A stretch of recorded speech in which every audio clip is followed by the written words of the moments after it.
So you're listening to the Marnie T Experience, and my guest today is the one and only Jamie Dunn. Hey, Marnie. How are you?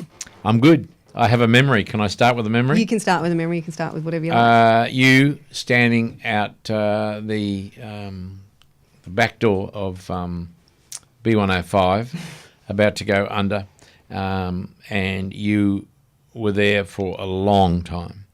And the person that had arranged for you to go there, can you remember this?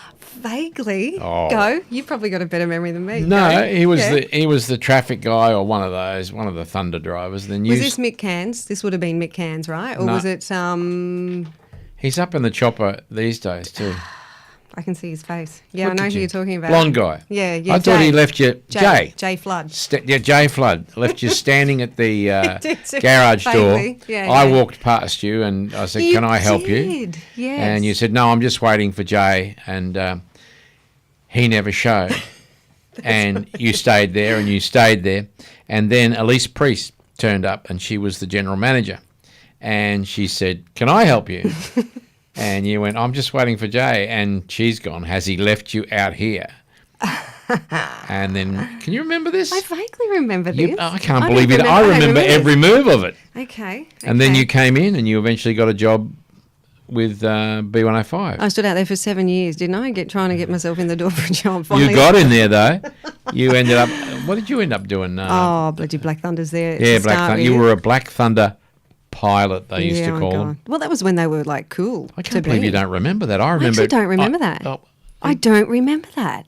I remember coming in and I remember. You remember it was Jay that left you out there. Oh, well, that's a given. But I remember Mick Cairns organising me to come back the very first time to do a demo, but he would have rung like 12 months after that and said, "Come in." So, yeah. Yeah, there you go. Well, you remember that? I vaguely remember you coming up at the door. I remember that, yeah. I was the first guy there while you were standing at the garage door, and you said, "No, I'm fine. I'm fine. I'm right. I'm waiting for this bloke." That was bullshit, mate. That was bullshit. Go the Bulldogs. What came first for you? Was it Agro or radio? How did it was that Agro. work? It was Agro. Yeah. Okay. When Austereo were putting morning crews together. They like to do that. Yeah, which was generally two guys, one anchor, one funny man. Hopefully that was me, and a relatable female. Yeah, relatable female. So Agro was just going great guns on television, and he had a bit of an edge. Old Agro, he was a bit of a cult. Yes, kind of thing. And then they rang Channel 7 and said, "Can we speak to the man that does Agro?" They didn't even know my name. So how did you end up being Agro? How did that happen? Oh, that's a good story. The guy can you gasp at the end of this sentence? Yeah, you can do it. A good gasp. Yeah. Are you ready? Yeah. I wasn't the first Agro. That was a shit gasp. That was really bad. Hang on, do it again. No, do it again. Gasp. Okay, do it again. I'll go again. Ready? I wasn't the first Agro. Exactly. Stop it. No. Exactly. Who? Tell me. There was another guy, Who? and he was a floor manager up there. Let's call him G. I don't want to get sued. Okay. Again. Still. Again. Yeah. So him. Yeah. I was a singer-songwriter. Maybe not. Anyway, I used to write songs. And seriously, Marnie, who do you sell them to? Well, that's true. What a stupid thing to be. Who do you sell them to? John Farnham, perhaps? Did he take any of your songs? No, I was his drummer years ago. Ah. Can you believe that? No, actually I didn't know that. Yeah, well, there you go. You learned something. I did learn something after all this I can time. tell you that the Gundawindi fruit and veg shop next to the place we were playing stayed open and sold duck eggs to the audience.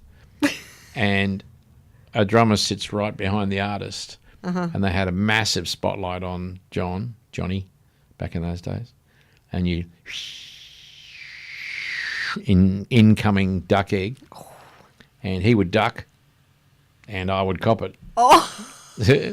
So halfway through the show, I'm watching him to see whether he's going to duck, so I'll go the same way. But anyway, yeah, so they... Thanks, John. The guy that used to do Agro, I wrote a song for Fiona and Agro, and to show them what I wanted, there was a monologue in the middle. I wrote this little thing, "Oh, Fiona, little furry guys like me," something like that. And he, in the meantime, had threatened to sue Channel 7 for the rights to the character. They simply went, and, he's gone. Gone. Right. And they rang me on the Friday night and said, can you do Agro tomorrow morning live? And in our business, Marnie, you say yes first and then work out how to do the job second, because there's not much around. So I went, yeah, of course I can. Yeah, I'm doing that. Excellent. When am I on? Tomorrow. Great. Fantastic. So I practiced the voice all night, got the voice perfect. So was your take on Agro similar to the original guy, or Exactly. no? Was it? So that's how he sounded originally? Yeah, I had no creativity in me at all. I just stole the character and made the money.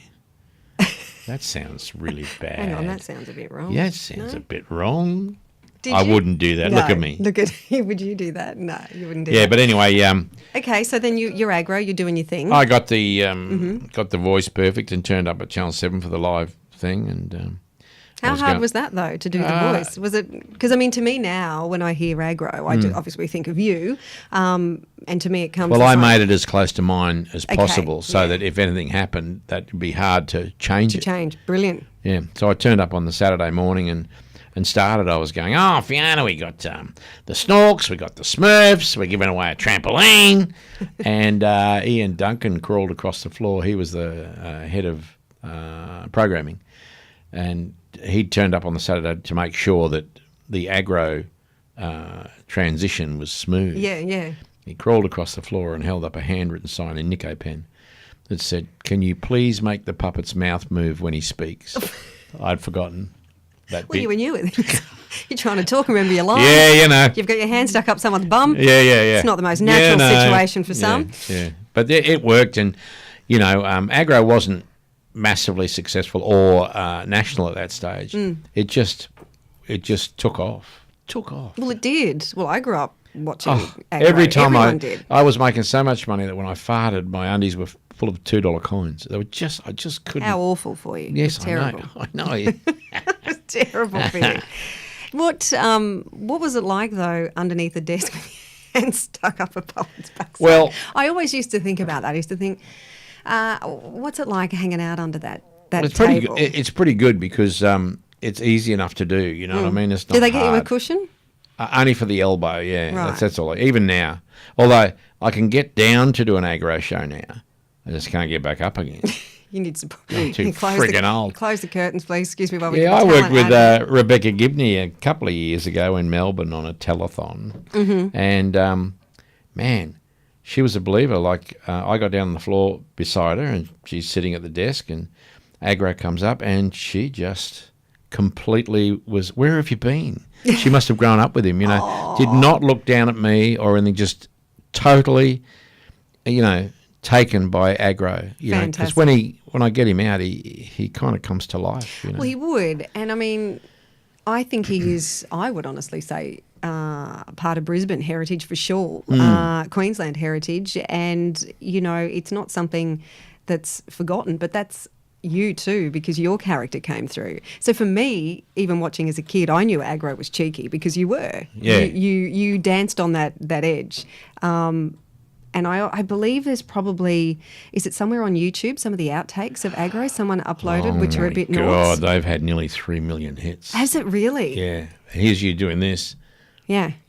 Yeah. You never know, do you? Well, that's exactly right. So now you can start being rude if you like. No, the phone's still ringing for Agro. But that's good. I mean, how amazing is that? Yeah. So, I mean, I'll get down to where Agro is now and what he's doing in a minute. But I mean, you had that side of you as well. So how many outtakes have you got of Agro? How did that didn't come put together? It up. Who put that up? I have no idea who put it up, but I can thank them because all of those outtakes were pretty ripe, if you know what I mean, because I never ever thought that anyone would invent YouTube. Well, back in the day, we didn't have mobiles. We didn't have... No, we just did it for the Christmas tape, eh?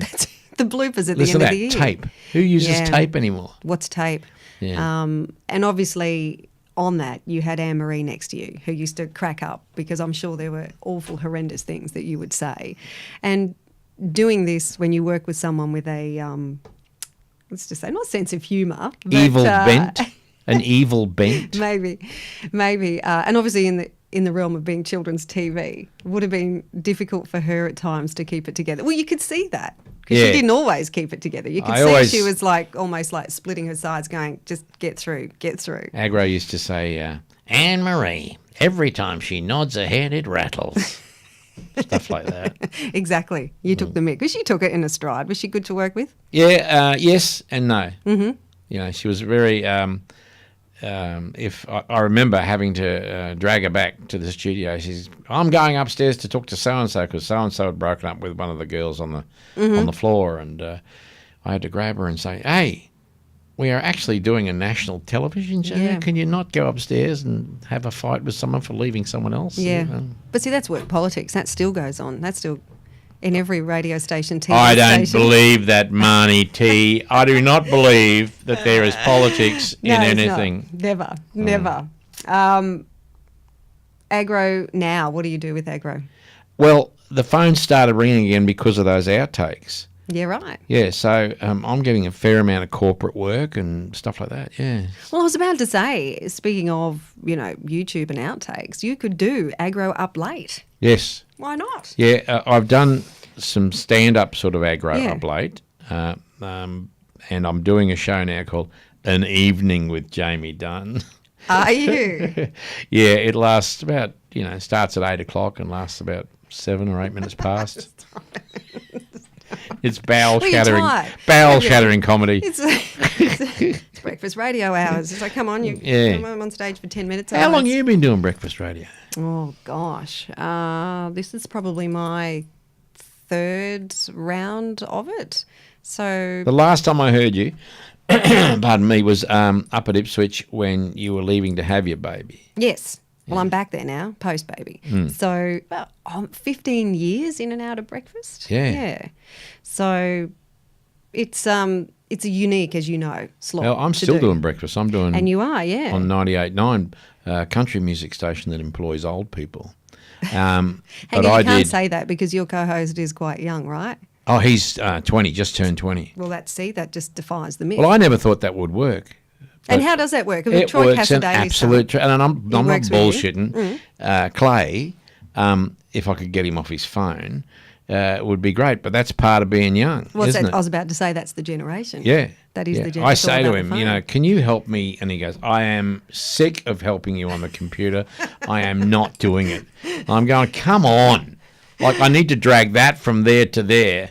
It's my hours. I have to submit hours now, which I never used to do, Really? Jamie Dunn has to submit hours? Yeah. I find that hard to believe. No, Aren't they just grateful to have you? No, and it starts with, this is a legal document. Oh, great. I'm like, oh, right. Here we go. As a matter of fact, I'm talking about a come down. A couple of weeks ago, I got an email saying your hours were 2 hours short if you could make that up this coming week. And what did you do? I did a U-turn when I got it, and I went back to work, and I sat at the computer for 2 hours, and then I went home.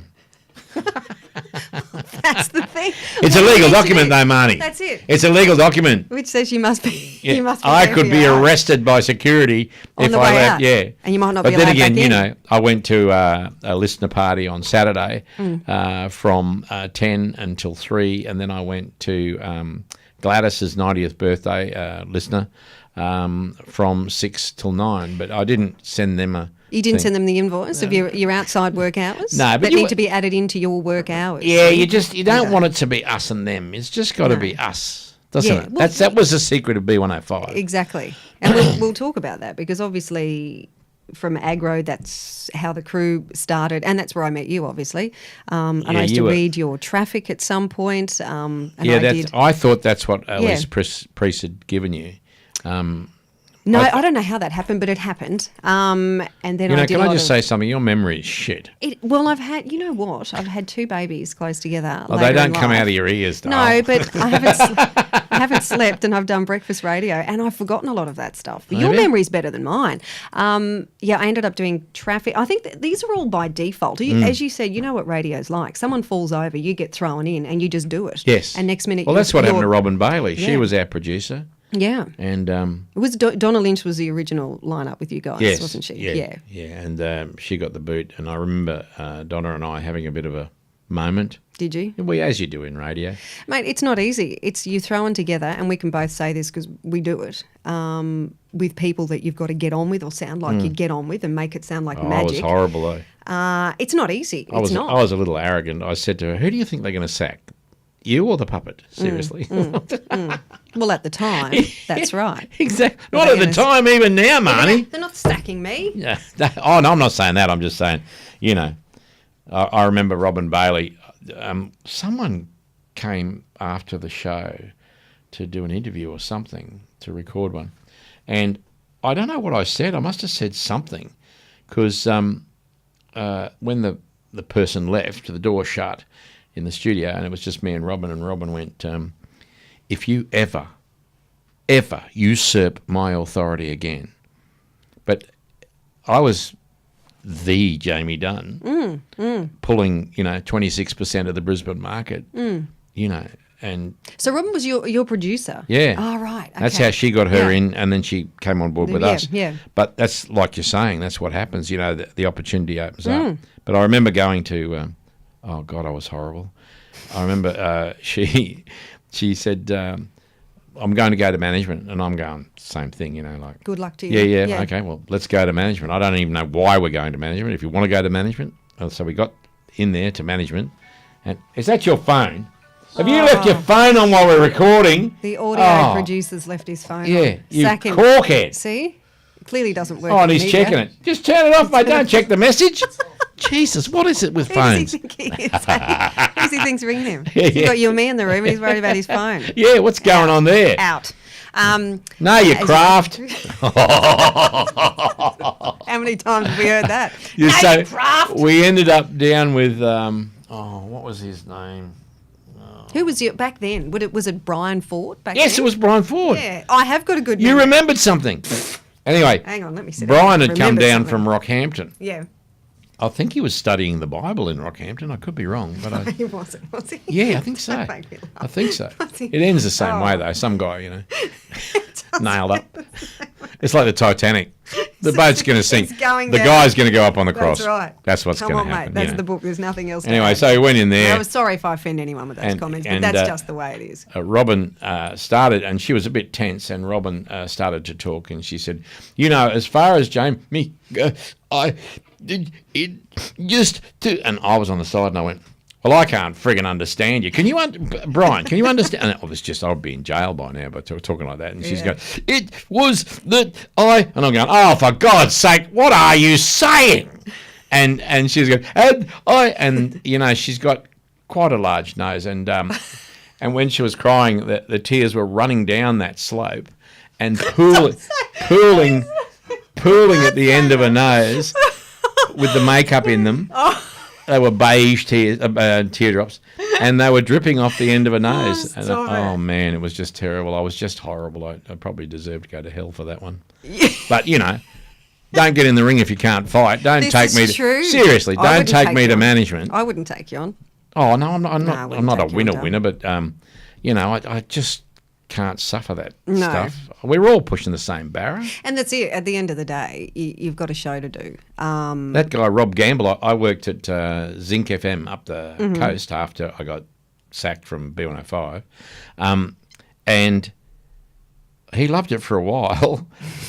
And I did the Daniel Morecambe dinner and hosted it. And I remember saying on the night that there was no Hot 91, there was no CFM, there was no Mix, there was no Zinc. Yeah. And I said, that's a bit poor. I reckon, for radio, we should all take a table at the Daniel Morecambe dinner. Absolutely, why not? It's all for the same cause, right? Okay, so on the Monday, I am doing breakfast radio and I went to grab a cup of coffee and the main man, the boss, Rob, was there. Yeah.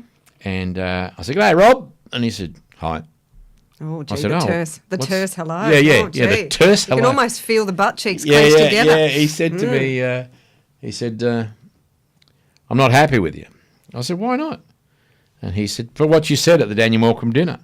And someone had said that, one of his friends who I may say, I won't name her, but she was on all fours crawling around on the veranda of the Daniel Morecambe dinner, absolutely blind. Oh, dear. So I knew what I was saying. Yes, I was, yes. But anyway, he said, what you said. And I said, so what did I say at the Daniel Morecambe dinner?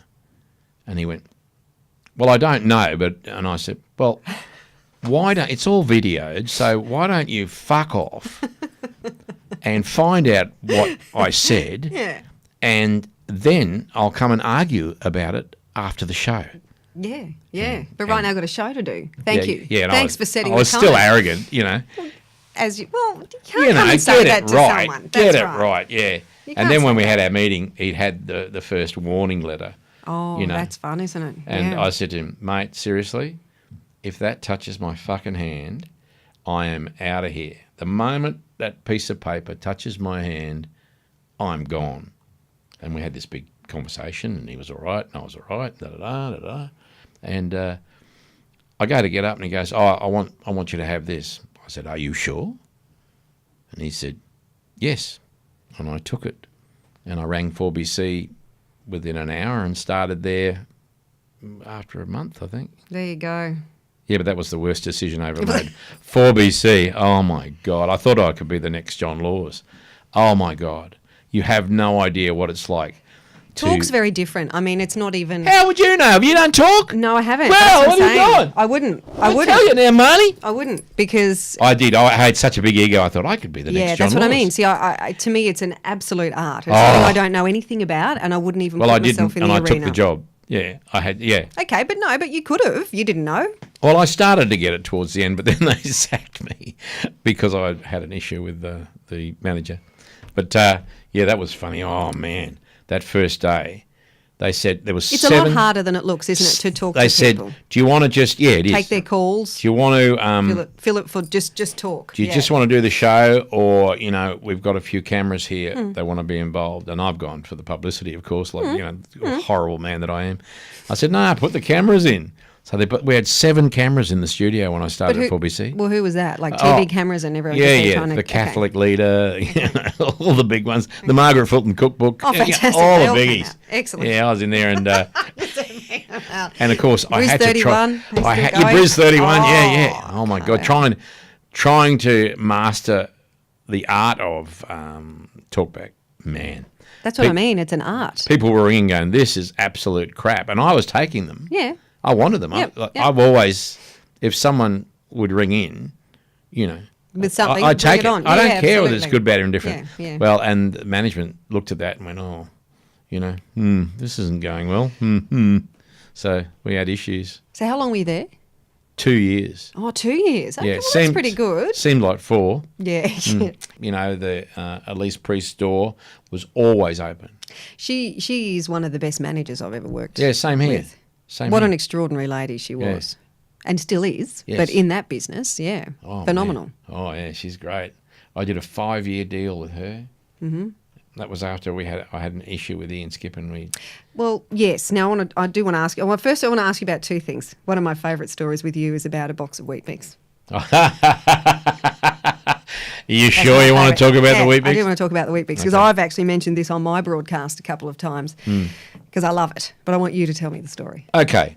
When you're in breakfast radio and you start at 4 o'clock on a Monday morning preparing your show and stuff, then you don't want to go back out for breakfast. And at the old B105 4BK, it had Bowen Hills, concertina files for the singles, the vinyls from the past. It was when we had a music library where we actually had music in it. Yeah, and they were vinyls though, so no one went back to them.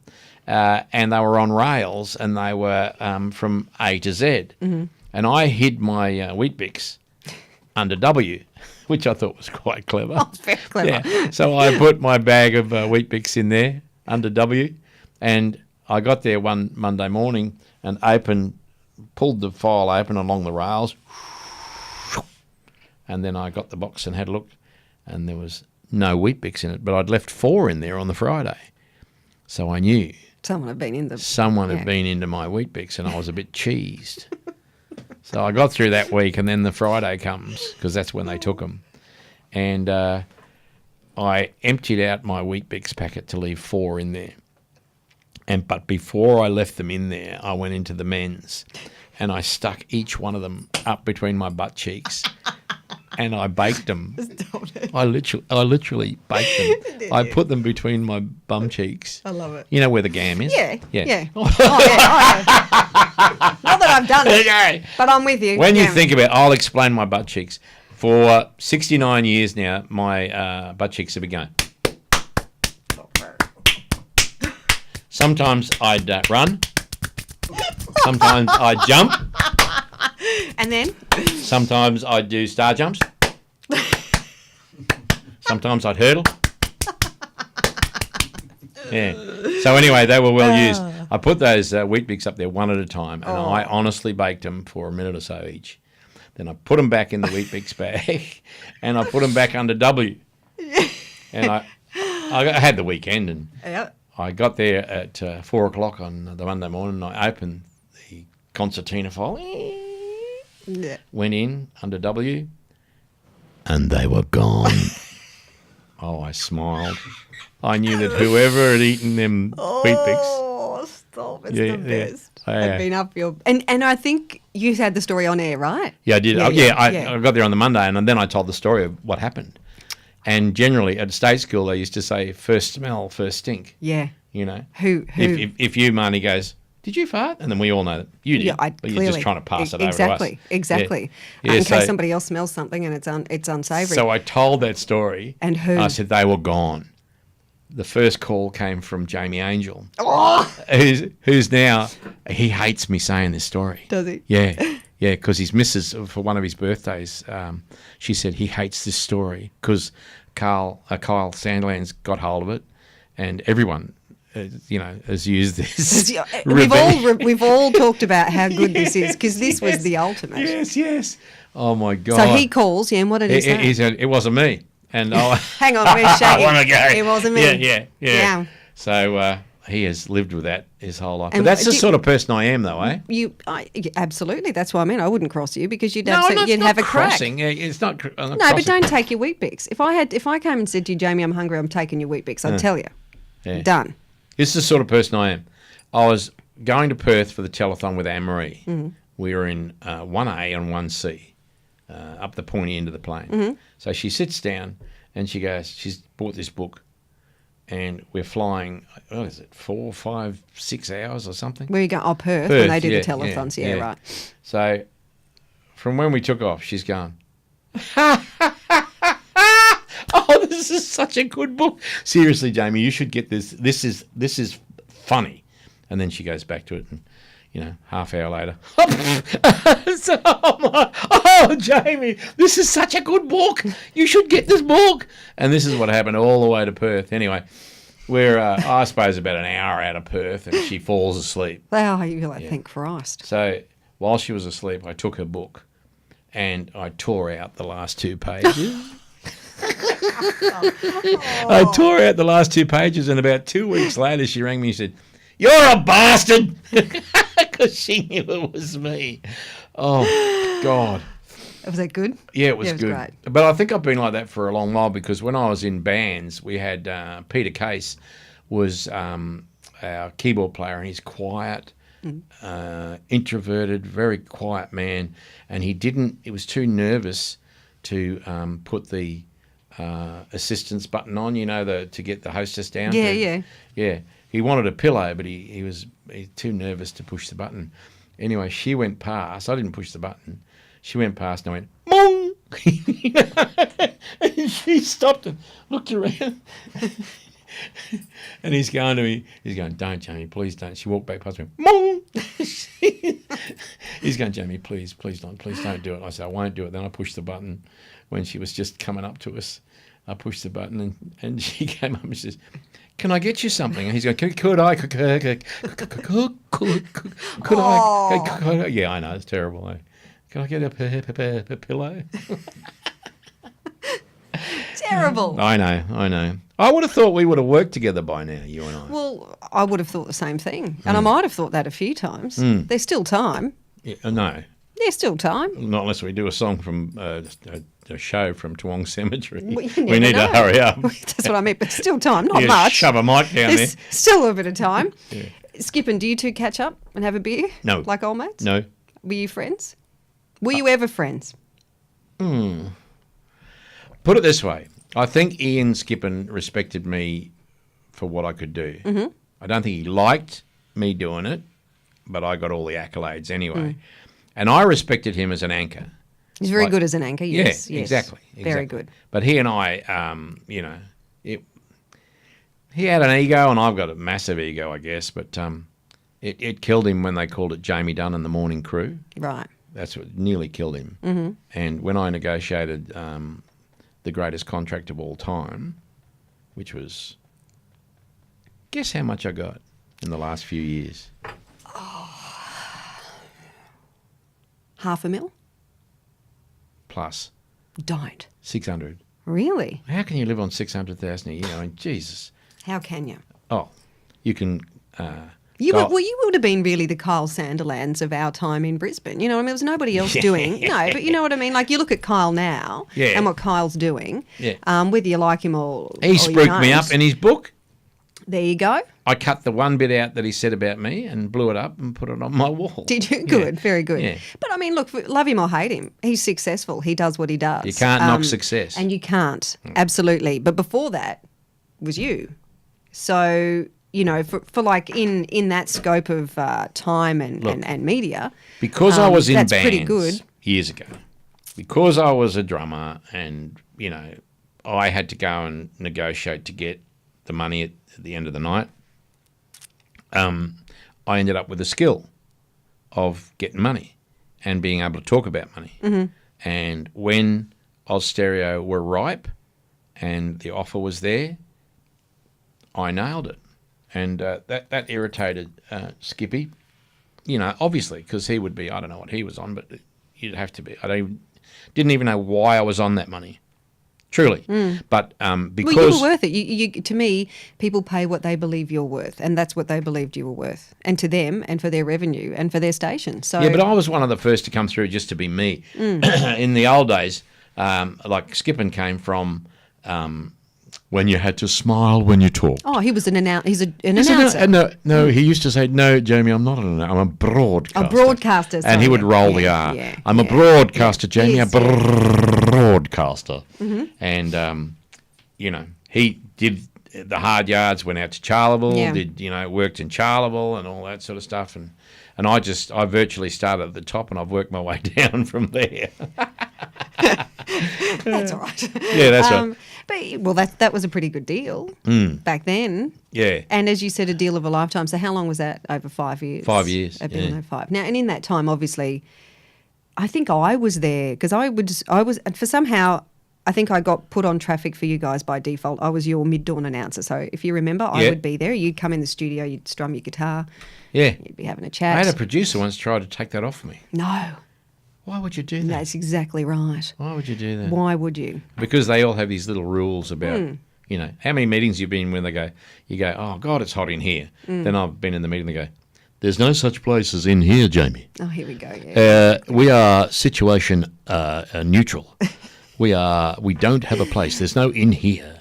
Yeah, yeah. What all are of you that. saying? Exactly. What are you saying? So there was obviously before the show, you guys would come in, you'd do your thing, and then I would get out of there. Well, Ian and I were very diligent at putting the show together. Yeah, absolutely. Yeah. And you were. Like, he would come in first and have his breakfast of cereal and pawpaw, because he'd tell me about that.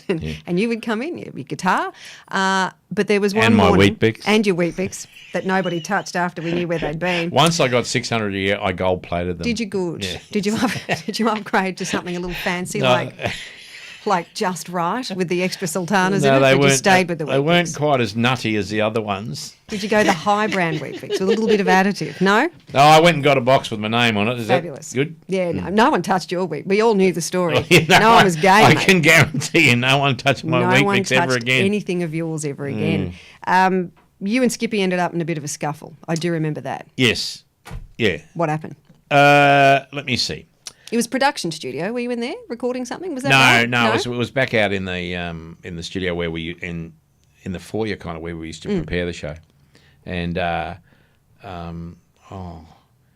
the audio guy that was I'd written a sketch, and we gave it to him. I won't say his name, and Ian Skippon became pompous. I didn't like that about him. And he said, this is ridiculous. How long has he had that? And I'm going, he's had it like 10 minutes, mate. Well, we want it. We want it before we start the show. I said, mate, you can't write, record, edit, and cart, in those days, a piece of comedy, can you, in 5 to 10 minutes? Well, we need to pompous, and I don't know. He said something, and look at me. I'm like, seriously, look at me. And I threw the first punch and just hit him over here, just under his eye, and it shocked him. And he never knows to this day why he didn't retaliate. Did he not? He didn't? No, no. Had he done that, I'd still be in hospital. You probably but that time of the year, surprise. man, you go and you put up with management saying the things they say. For instance, at 4BC, they used to have a meeting, and one guy said to the manager, the manager was in the meetings, which I wasn't used to at all. I usually would have the program director. And one guy turns to the other guy and goes, "What didn't you like about the show today, David?" And I was just incensed. I said, "Can't we start on something you did like?" Yeah. Yeah. So it was just horrible over there. But having said that, some program directors nail it. Yeah, absolutely. Others don't, yeah. Absolutely. But we got called up to Elise Priest's office. She was the station manager then. And she sat us down. Skippy was on one chair, I was on the other. Because it got out in the press. Yes, well, it was all over it was on the news, wasn't it? I'm sure it was on the news. It was on the news. Yeah. It's one of those, like YouTube, it got away from me. Yeah. You just can't thump someone once and then think it's going to go away. You guys, again, I think, for anyone who knew radio of that time, you were the biggest thing in Brisbane. And we thought we were the biggest thing too. You were the That's biggest why we thing. were fighting. And, if, to be a part of what that was huge, Well, Elise, God bless her, beautiful, wonderful.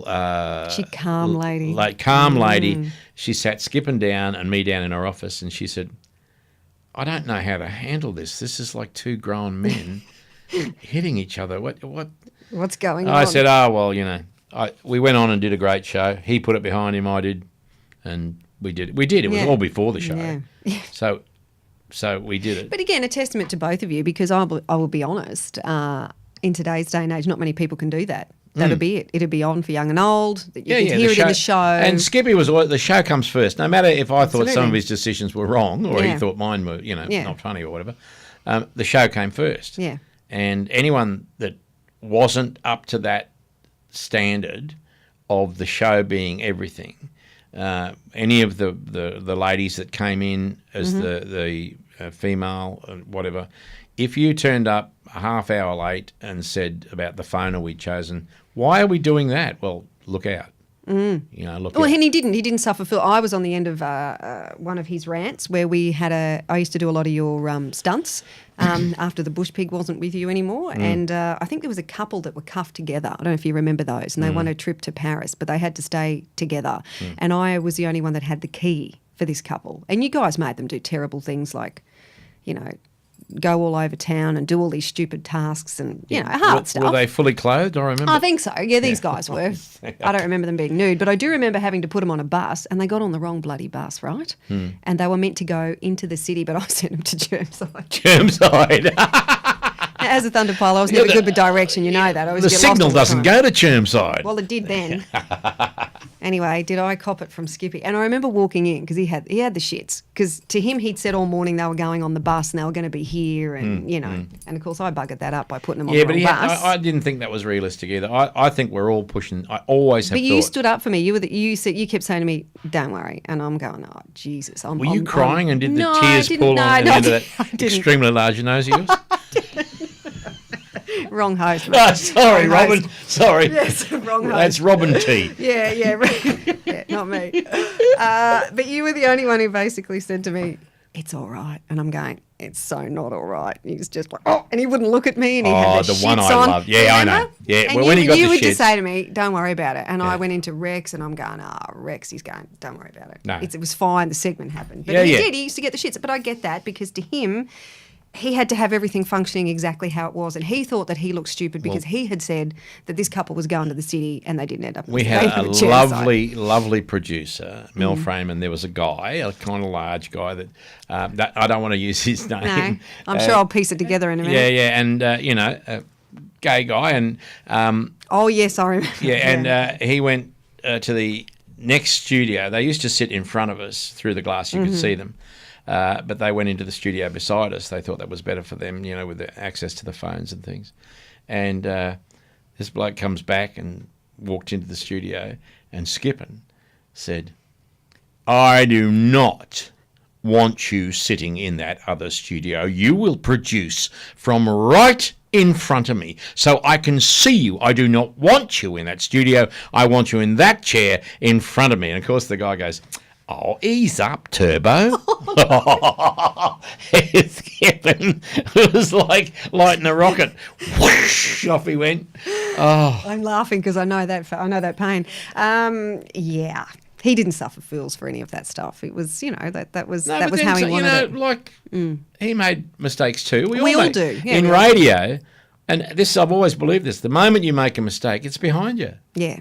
Well, it should be. Yeah, but that's the key to it. That moment happened. Okay, it was wrong. Exactly. But you've got to really get yourself together to go forward. Yeah. Because the second hand just keeps going round that's it. And round. You can't sit there and go, "Oh, that should have gone there. That should have done this." Exactly. The song's on. The next thing's happening. It's done. We did a broadcast at the Logan Hyperdome in the car park there, and there was a lady with a daughter who was a singer, and Skippy was to my right. And she was going, my daughter sings. And Skippy, they always say don't work with children and animals. And anyway, Skippy's gone, her daughter sings. I can get her up and sing. I've gone, you don't want to do that. I said, you don't want to do that. And he said, I think we should. I said, I don't think we should. And anyway, he got her up, the little girl. And he's gone, ladies and gentlemen, we've got little Marnie here. And she's going to sing a song for us. And she went, Oh. And I'm loving it. Yeah, I'm loving it. I'm going, good, mate. I'm going. Get out of this, mate. Was this live on air? Live. Oh, fantastic. It was great. Even better. Yeah. Even better. It was even better, yeah. I love it. He got to the point where he was just about to pour some lighter fluid over himself and self-immolate.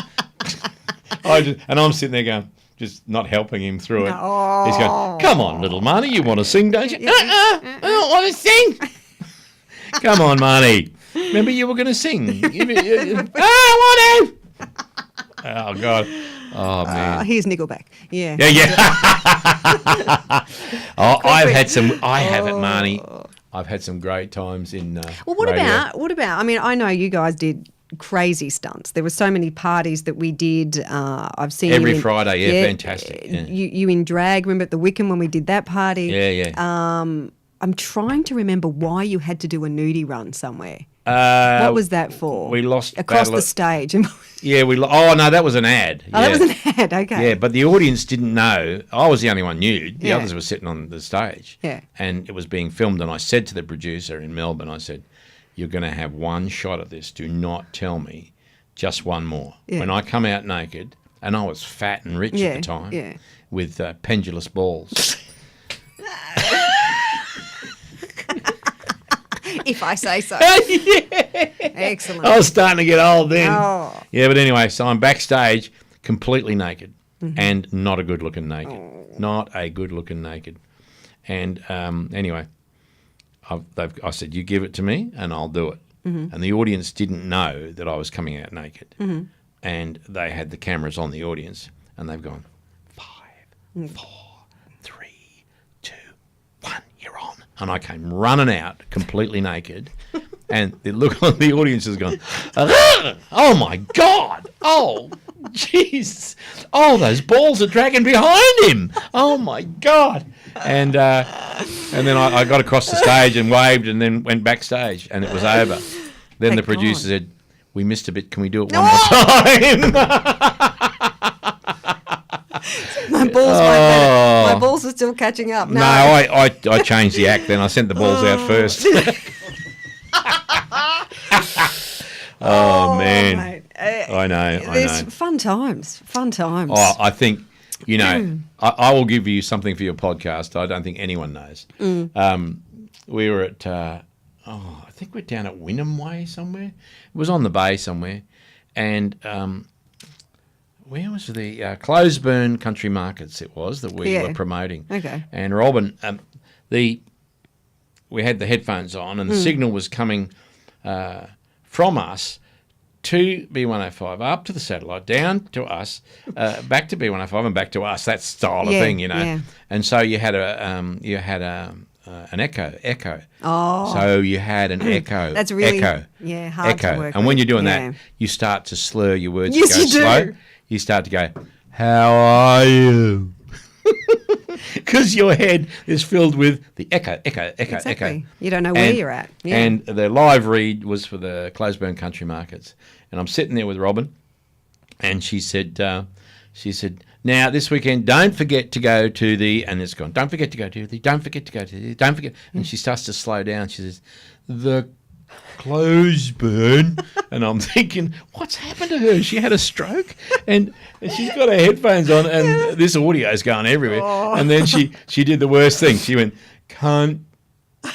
And I looked at her, and she went, cunt. She was trying to say country, and she got to two of them, and then she went, cunt. And I was sitting there, I had tears, just tears. I was looking at her, and I went, B105, better music and more of it. And we got out of there. I'm crying because I've been there. I'm crying. I'm literally crying. It's bad, eh? Of all words to stumble over, that's the one. Oh, my God. That's the best. You poor bugger. I know. Well, look at the project. That blonde lady on there that said... Was that? She said, Carrie Bickmore? Yeah. She said, cunt ass. And the guy next to her... No, who was the newsreader who was trying to say Carmichael Hunt's name? Same one wrong. They always say, never have Tommy Rodonicus calling a game that Carmichael Hunt's in, because he'll never get it. There's nothing worse as a broadcaster, though, being stuck in a... Are you a broadcaster? Don't forget to roll that R. You're a comedian. I'm not funny. I'm not a comedian. I'm just a bloke. Well, they call you a comedian, so where did they... Well, you're they funny, also call me a backstabbing bastard. They also call you an arsehole, but you go, I am, thank you. You get paid to be you and tell jokes and have a quick wit. No, that's where just some me talking. That's us, you and me talking. Now, yes. But even like... I laugh at the term broadcaster too. Broadcaster. I'm not a broadcaster. Skippy, where's my glasses? Skippy's a broadcaster. See these glasses? I'm not a broadcaster. I just speak rot. In my 40s, I started to, the eyes go a bit, how you going? And I found out by reading a Refidex, not putting it in my phone, when the Refidexes were around, and the back streets of Paddington. Are they still around? Do they still? Yeah, you can still get a Refidex. Why? God damn. Imagine if you get caught reading that. Oh. Hang on, shit, I'm up the back But you can't see it because the print's so exactly fine. Too small. And I thought, and I went and got some glasses, and I got something like this, right? And they were square, like half glasses. Oh yeah, the old man glasses. And I get on air, and Skippy goes, "Well, if it isn't the cobbler, are you the accountant?" And he starts to come at me with all this, and I kind of took it for a bit. Go. Yeah. But he kept going, and I said, "Listen, mate. I'm going to be sitting here waiting for you. Sooner or later you're going to need glasses, and we're going to be together. I wouldn't be wearing them in if I was you, because the size of your nose." Skippin had a big nose. He did have a big nose, didn't he? Nose, yeah. And I said, "You're not going to find any glasses to suit you, and I'll be here waiting for when you have to wear glasses." And that must have stayed with him, because he didn't want to wear glasses for a long time. If the cart that you had to trigger a was cart... it getting bigger? The paper, the printed out, because we always used to get papers of what we're talking about. Make the producers print it out larger for him, just so he didn't have to wear them in. I did that already. Not letting that bastard have a crack at me about my Some glasses. of the live reads, 4 people used to carry a sheet of paper in and lay it down for me. Read it off the floor. I needed... Stand back, over there and to the left. Yeah. I'll get it. Oh, geez. But he was nervous, I think, that he knew I was waiting for him to turn up with these glasses. Well, when the cart that he had to trigger was 333, V333, that was the number, say, he would trigger V888. Oh. So he couldn't see the 3 or the 8. They both look like 3s, see? Jeez. And that would have been fun post-meeting. how are things? How's those carts going over there? Is that a 3 or an 8? So eventually he put some glasses on. He came in and I went, well. It's the day. Here we go. You look like, let me see, what do you look like? Has something to do with Buddy Holly, but I don't know quite. So even though we had that bad rapport, I still respected him for how he ran the show. Like the show wouldn't have been successful without him. And, well, it's always... it would have been successful without Donna and Robin, but without Ian, yeah. You reckon? I don't know. I'm just needling your ass. Out of all the ladies you've worked with, do you have a favourite? Or you obviously would have had great memories with all of them. Not so great? No, not all of them. Not all of them. Robin was good and still is. Yes, still is. She's still doing her thing, yeah. I see her on the Triple M ad on TV and I go, that should have been me while you're still working, you bitch. Yeah. But apart from that little bit of, jealousy. Well, Skip and went to the M's, did you go or no? Or yeah, that was my escape route because I was so good. I had already planned bailing out of B105 and headed to the M's. And I'd discussed that with them. But when Skippy was going to bail out and go to KQ, I think. That's right, because I think I might have been over there. Yeah, I think I'd heard that. Yeah. Yeah, so then they being Austero, used my escape route and put Skippy in over there. And that was me done. Right. As soon as that happened, I was cooked. Nowhere to go. No, that's right. You've been to the M's, though, haven't you? You've done a few shows over there. Yes, I have. Yes, you have. Yes. Don't you mean Triple M? Hang on. Triple M. Yes. I sat in on their breakfast over Christmas and, I thought you had a weekend show. Off the bench, was that it? Yeah, I did have a weekend show, yeah. They had bought the Bennetts from Ian Calder and myself, yeah. I haven't mentioned Ian, but obviously you and Ian worked very closely together on many things, yeah. 30 years I worked with him. Yeah. And how did that relationship strike up? Was that TV stuff? Fantastic. He's such a talented Isn't man. he? And quiet. Yes. Yeah, quiet. I found out we were getting the sack and they were sacking the writers as well, and Ian was the main writer. And I rang him at home. I said, we're getting sacked tomorrow, mate. And he said, are we?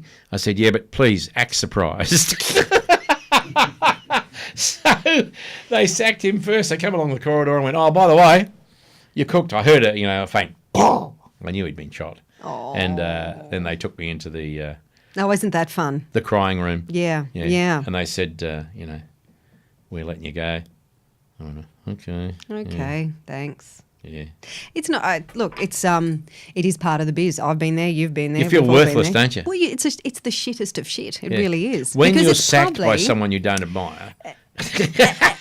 And it's public too. You know what I mean? Like everyone knows. Yeah. It's not like you can go home and have a beer and cry into it. I look at Radio Now and the stations that are in Brisbane and go, I think what you did is missing. I don't think anyone's been able to emulate that or do it as well. Well, I didn't. I know the audience is a difference. But the loyalty of the audience once they figured out who we were, your personality and stuff. And that's Ian, myself, Donna, Robin, whoever. You had Penny Cooper there for a Penny while Cooper too. came up. Yeah. And the loyalty that we had, I still get it. I still mention your name and people go, Jamie Dunn. Not really. No, they do. They do. They honestly do. I had an office down at Bowen Hills when I was running Agro Enterprises, and my partner was in.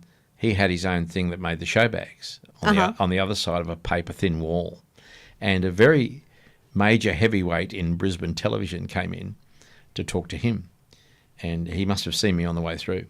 He sat down and said to my mate, don't trust that arsehole Jamie Dunn. And I was like right next. I was like virtually sitting beside him, but half a wall away. Yeah. Sorry, can't hear you. Yeah, yes. Sorry. Yeah, but I don't know. It went well because I respected the audience and I think they respected me. Yeah, absolutely. But as I said, it's still there. Mention your name and people will say, oh, Jamie, your sense of humour, the gotcha calls. I mean, gotcha calls before that. Who Wayne Roberts had Yes, Gosh, he did his. Wasn't he great? And wasn't he? Oh, Yeah. I loved Wayne Roberts. I really did. Didn't we have a lovely day the day we went to Bribey? That was one of his songs that he did. And, oh, man, yeah, I loved Wayne Roberts. In fact, I was out Rome away or something, and I always go into second-hand shops looking for my career. And I found... Have you ever found it? I found this little radio, and it was a Roberts. Wayne Pooh. No, it was just a Roberts radio, and I bought it, and I sent it to him, and, oh, God, I sent it to him via Magella. You know Magella? Magella Marsden, yeah. And it was years and years later, I was somewhere, and Wayne Pooh was there selling real estate or something, and he said to me, "Hey, thanks for that radio," and it made me feel very special. Well, he... was it 4BK? Was that what Yes, he 4BK. He was on 4BK. The Pooh. The Pooh, yeah. And I grew up actually listening to him because my mum listened to him. Yeah. And David Greenwood, who you would probably know. I know David Greenwood, yeah. Managers was also of the 4IP days too, as well as... Colour Radio 4IP. Can you get it right, Marnie? Sorry, I Colour Radio 4IP. I should, shouldn't I? But then, obviously, where I work now, the Pooh was there probably some 10 years just before me. So it's you never know. And I think probably the Pooh is still there. I think the Pooh comes in every now and then and does. I'm not talking about that You're Pooh, not talking about that you Pooh. idiot. I wasn't going to go there. But now that we're there, no, he does actually come in, I think, sometimes and does that's that. good, So he's yeah. still around. Yeah. He still does his thing, but he obviously did the gotcha calls and he was great at them. He was great. I loved him with his Vanguard. He had the old Vanguard and he would drive that around Lang Park. Yeah. Oh, I loved him. And then you were probably the only other person that I would know in time that actually did them of any calibre and status where people just, they couldn't wait to hear the next I gotcha can't call. remember the guy who used to do them on the Gold Coast, but other stations would buy them and they'd cut out any reference to... That's right. Yeah. And so now, as you said, Agro, you're doing some corporate stuff with him. Are we ever going to see Agro on TV again? possibly... Yeah. Possibly. I say that because there's no way, if you've seen the outtakes, that he'll be back in children's television. I think he is not children's television. It definitely won't be now. Yeah, right. For sure. Right. So it'd have to be a crafted show that suited who he is. But, who knows? The memories of Agro may be funnier than what he is now. Who knows? Who knows? But you can only give it a go. So do you own Agro or how does that work? No, Channel 7 own They do, Agro. right. Okay. Always have, always will. Because when the other guy got the flick, I suggested to them that the first clause in the contract should be the character Agro belongs wholly and solely to the 7 Network. And that's stayed there now, so... Yeah. Right. But that was so that I could get in there and I do made your lots thing. of money with Okay. the show bags and everything.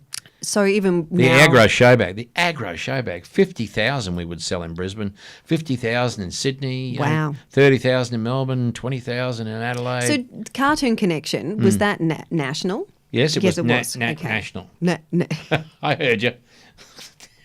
Don't go stammering on air with me.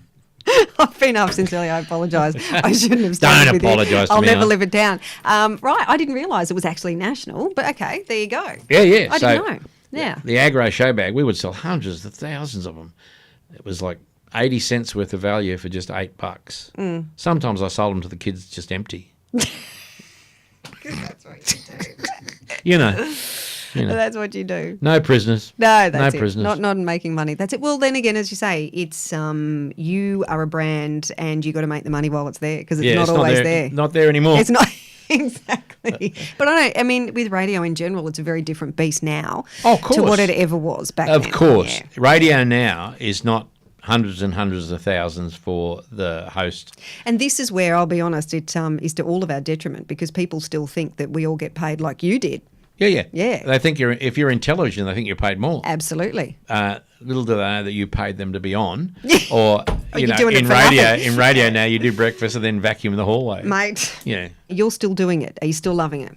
I am actually, and I'm loving it because of Clay Casadali, because he's young, and oh man, like the other day, for instance, I see the board going, and I say, oh, we got calls. He stood up, ran out of the studio, ran down the hallway, ran into the foyer, back around, down into the green room, out of the green room, down the hallway going,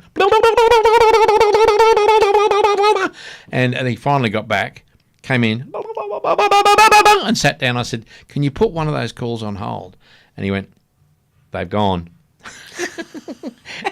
And I have to deal with that.